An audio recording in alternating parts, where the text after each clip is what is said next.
এই বাতিটি জ্বলে পাথর আর পানি দিয়ে। বিশ্বাস হচ্ছে না? সত্যিকার অর্থেই এই বাতিটি জ্বলতে কোনো প্রকার তেল, গ্যাস বা বিদ্যুতের প্রয়োজন পড়ে না। একে বলা হয় কার্বাইড ল্যাম্প। এর জ্বালানি হিসেবে ব্যবহৃত পাথরগুলো ক্যালসিয়াম কার্বাইডের টুকরো, আর সাথে ব্যবহার করা হয় বিশুদ্ধ পানি।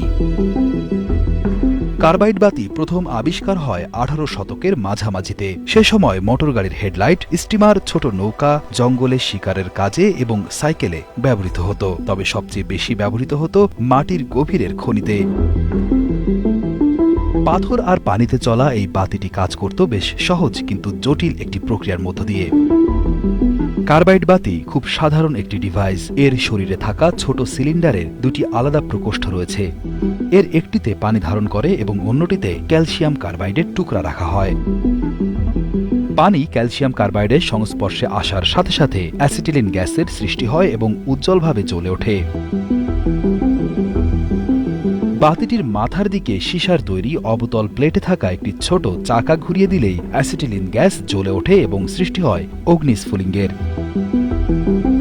কার্বাইড বাতির ইতিহাস বেশ পুরনো। সর্বপ্রথম 1892 সালে টমাস উইলসন চুন ও কোকের মিশ্রণে বৈদ্যুতিক আর্ক ফার্নেসে ক্যালসিয়াম কার্বাইড আবিষ্কার করেন।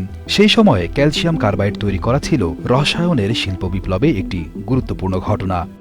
সে সময় যুক্তরাষ্ট্রের বাসাবাড়িতে ব্যাপকভাবে এই আলো ব্যবহারের চল শুরু হয়।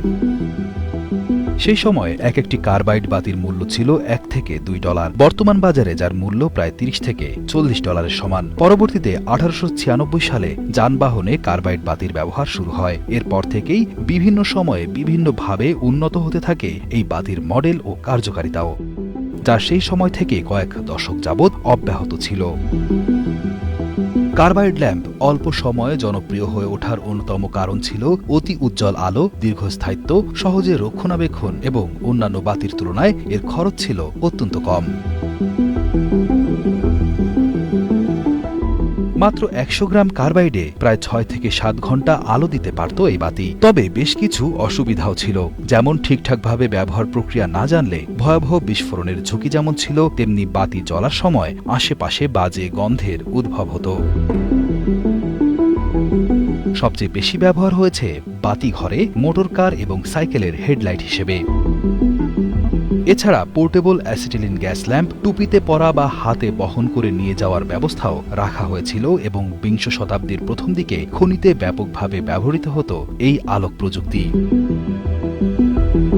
তবে 1932 সালে মোয়াকুয়া কয়লা খনিতে কার্বাইড ল্যাম্পের কারণে মিথেন গ্যাস বিস্ফোরণে 54 জন শ্রমিকের মৃত্যুর পর মার্কিন যুক্তরাষ্ট্র এই বাতির ব্যবহার ধীরে ধীরে কমিয়ে আনে, কিন্তু অন্যান্য দেশ তখনও এর ব্যবহার করেই যাচ্ছিল।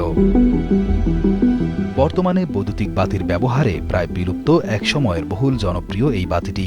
তবে এখনও বিশ্বের অনেক দেশেই গুহা এবং ঘরের আলোকসজ্জায় এর ব্যবহার অল্প স্বল্প দেখা যায়।